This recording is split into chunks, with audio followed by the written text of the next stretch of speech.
नमस्कार बच्चों, एक बार फिर से स्वागत है आप सभी का आपके अपने YouTube channel O2N digital education पे।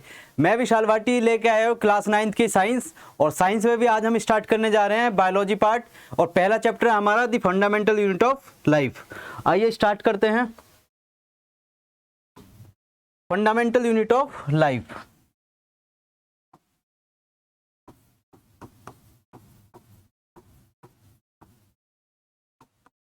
फंडामेंटल यूनिट ऑफ लाइफ,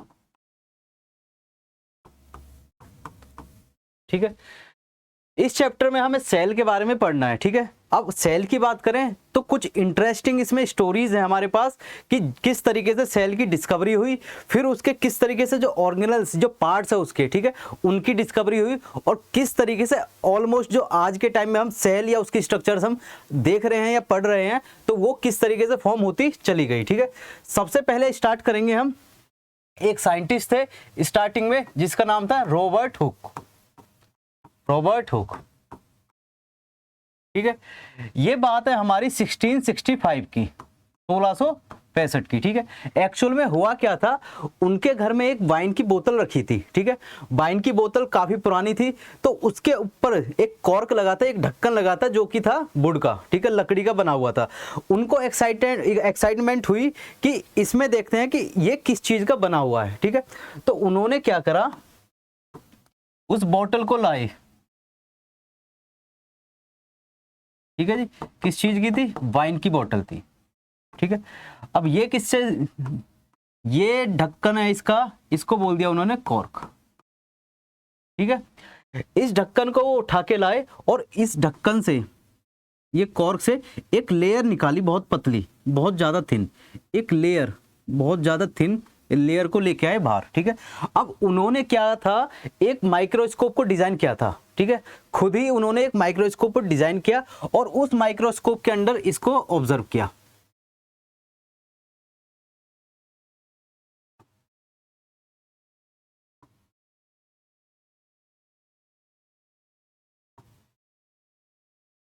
इस तरीके से, ठीक है। जब इसको ले आए लेयर को, तो लेयर इन्होंने कहाँ पुट करी, लेयर को इन्होंने पुट करा यहाँ पे, इस तरीके से, ठीक है। ये इस कॉर्क की ही लेयर है, तो इसको बोल रहे थे हम थिन स्लाइस ऑफ कॉर्क। क्या बोला इसको, थिन स्लाइस ऑफ कॉर्क, ठीक है। बहुत ही ज्यादा ये पतली थी। जब इन्होंने ऑब्जर्व किया इसको, तो देखा कि इसमें क्या है, कुछ ऐसे कंपार्टमेंट्स टाइप के बने हुए हैं जिसकी स्ट्रक्चर सिमिलर है किसकी, हनी कॉम्ब की तरह। मधुमक्खी का छत्ता सबने देखा है, ठीक है। उसके जो पार्ट्स होते हैं, ठीक है, उसकी तरह सिमिलर दिखे उनको।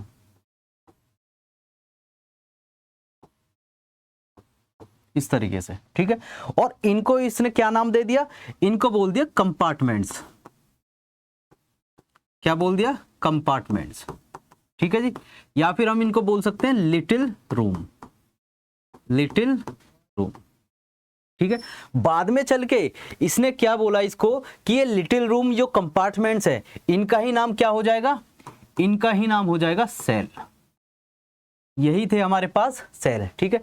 अब चीजें ऐसे स्टार्ट हुई कुछ, तो इनका ही नाम क्या दे दिया उन्होंने, सेल दे दिया, ठीक है, सेल नाम रख दिया।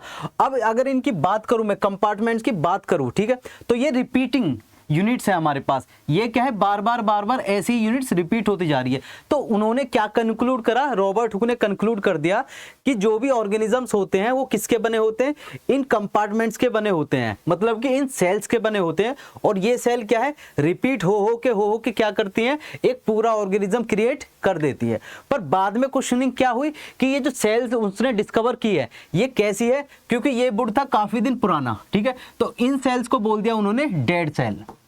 क्या नाम दिया, डेड सेल। एक्चुअल में हमसे कोई पूछता है कि डिस्कवरी ऑफ सेल किसने करी, तो हम बताएंगे रॉबर्ट हुक थे जिन्होंने डिस्कवरी ऑफ सेल करी और 1665 में की, ठीक है। उसके बाद क्या है, उनकी जो सेल थी जो डिस्कवर हुई वो कैसी थी, डेड सेल थी। क्लियर है। अब डेड सेल हो गई, ठीक है। इसके बाद क्या है, अब बहुत सारी चीजें अराइज हुई कि भाई सेल तो डिस्कवर होगी, बहुत सारे साइंटिस्ट एक्साइटेड हो गए कि हाँ कुछ तो ऐसा है। फिर एक साइंटिस्ट आए इसके बाद कि उन्होंने क्या करा, उन्होंने अपने ही पॉन्ड जो उनका जो कॉमन पॉन्ड था, अपने घर का पॉन्ड था, ठीक है, उस पॉन्ड से थोड़ा सा वाटर लेके आए और उस वाटर के मॉलिक्यूल्स को क्या करा, अपने माइक्रोस्कोप जो उन्होंने खुद से डिजाइन किया था उसमें ऑब्जर्व किया, ठीक है। और इन साइंटिस्ट का नाम क्या है, इन साइंटिस्ट का नाम है एंटोनी वॉन ल्यूवेनहुक। क्या नाम है इनका, एंटोनी वॉन ल्यूवेनहुक, ठीक है। ये हमारी बात कब की है, 1674 की, ठीक है, जब सेल डिस्कवर हो चुकी थी, पर ये अराइज हो गया था कि ये सेल क्या है, ये डेड सेल है, ठीक है। तो इन्होंने क्या करा, अपने ही पॉन्ड से, जो इनके अपने ही गार्डन का पॉन्ड था, वहां से क्या है, वाटर का सैंपल लेके आई है, ठीक है, और उसको ऑब्जर्व किया अंडर माइक्रोस्कोप, जो कि इन्होंने भी खुद अपने अकॉर्डिंग ही डिजाइन किया था, ठीक है। अब जब इन्होंने इसको अंडर माइक्रोस्कोप ऑब्जर्व किया वाटर मॉलिक्यूल्स को, तो इन्होंने पाया कि कुछ पार्टिकल्स ऐसे हैं जो मोशन शो कर रहे हैं, कुछ पार्टिकल्स ऐसे हैं उस वाटर में जो क्या कर रहे हैं, मोशन, मतलब वो मूवमेंट शो कर रहे हैं, ठीक है। तो इन्होंने क्या बोला कि ये मूवमेंट शो कर रहे हैं, यही है हमारे लिविंग सेल्स।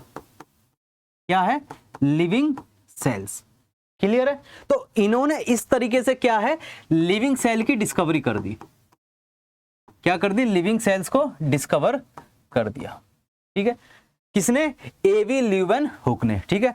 अब इसके बाद कुछ चीजें आगे बढ़ी, ठीक है। अब आ गए हम 1831 में, कहां पहुंच गए, 1831। एक साइंटिस्ट आए जिनका नाम सिमिलर था रॉबर्ट हुक की तरह, रॉबर्ट ब्राउन। क्या नाम था, रॉबर्ट ब्राउन, ये नाम था उनका, ठीक है। इन्होंने क्या देखा कि भाई लिविंग सेल डिस्कवर हो गई, ठीक है, डेड सेल डिस्कवर हो गई, अब इनके अंदर भी तो मैं देखूं क्या चीजें होती हैं, ठीक है। तो इन्होंने जब सेल को ऑब्जर्व किया तो इन्होंने बोला कि सेल्स के अंदर क्या है, एक स्पॉट है, एक डार्क स्पॉट दिखा इनको, ठीक है जी। इन्होंने डाइज वगैरह यूज की थी, मिथाइलिन वगैरह, ठीक है। उसके बाद क्या है, इन्होंने ऑब्जर्व किया कि सेल के अंदर क्या है, एक डार्क स्पॉट है, और इस डार्क स्पॉट को इन्होंने बोल दिया कि ये कुछ नहीं है, यही है हमारा न्यूक्लियस, ठीक है। और बाद में इन्होंने बोला कि जितनी भी जेनेटिक इंफॉर्मेशन होती है किसी भी सेल की, कि किस तरीके से सेल बना है या कहां से सेल आया है, जो भी सारी इंफॉर्मेशन है वो क्या है, इस न्यूक्लियस में कलेक्टेड है, ठीक है। और इसमें ही क्या है, एक तरीके से ये जैसे घर में क्या होता है, एक तिजोरी होती है जिसमें पूरे घर का खजाना होता है, इस तरीके से ये सेल की एक तिजोरी क्या है, न्यूक्लियस है। डिस्कवर करने वाला कौन था, रॉबर्ट ब्राउन। ईयर कौन थी, 1831, ठीक है। तो इस तरीके से हमारा cell, dead cell, living cell और न्यूक्लियस डिस्कवर हुआ। अब चीजें थोड़ी आगे बढ़ी, ठीक है। अब हम पहुंच गए 1838 में। ये बात है हमारे 1838 की और 1839 की। दो अलग अलग साइंटिस्ट दो अलग अलग जगह पे काम कर रहे थे, ठीक है। एक का नाम था स्क्लेडन, दूसरे का नाम था श्वान, ठीक है जी। एक था स्क्लेडन जो कि एक बॉटनिस्ट था, जो प्लांट्स की स्टडी करते हैं उनको बोलते हैं बॉटनिस्ट, ठीक है। और स्वान जो था वो था जूलॉजिस्ट, जो एनिमल की स्टडी करते हैं उनको बोलते हैं हम जूलॉजिस्ट, ठीक है।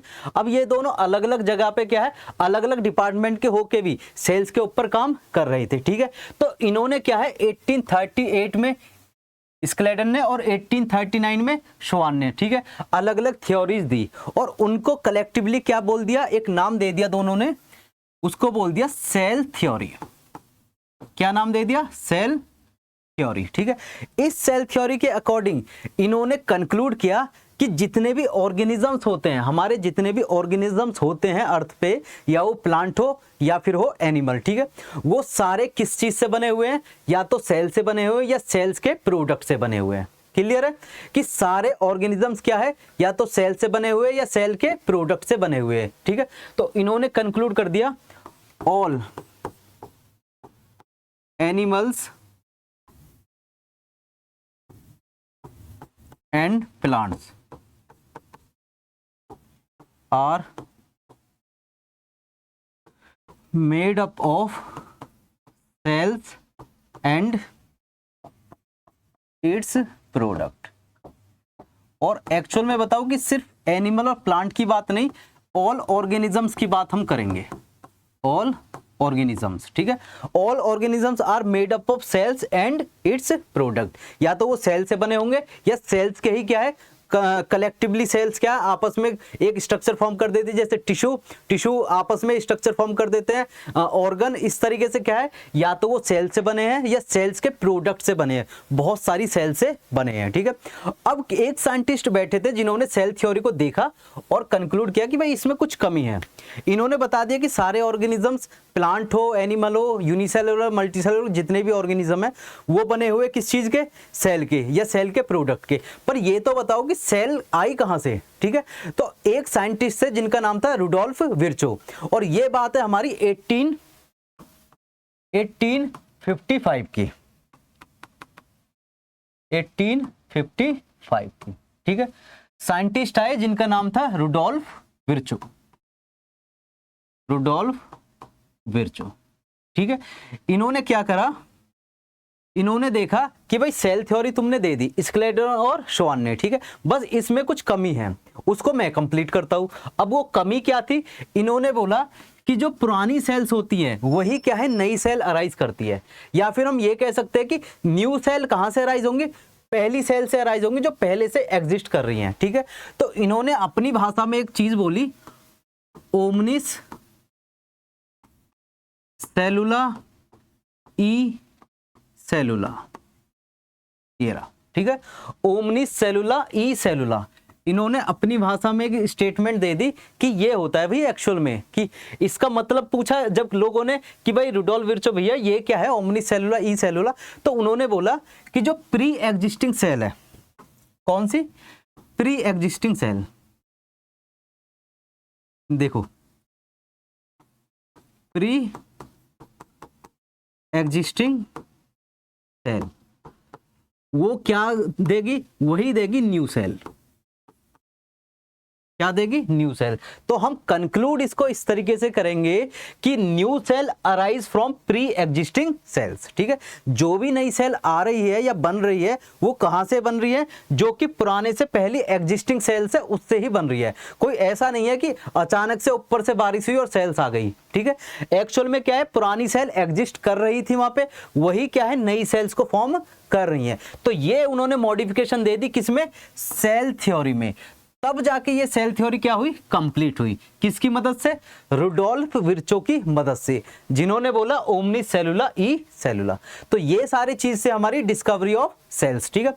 अगली वीडियो में हम देखेंगे कि सेल्स की शेप्स कैसी होती है, साइज कैसे होते हैं, और सेल्स कितने तरीके की हमें मिलती हैं, ठीक है।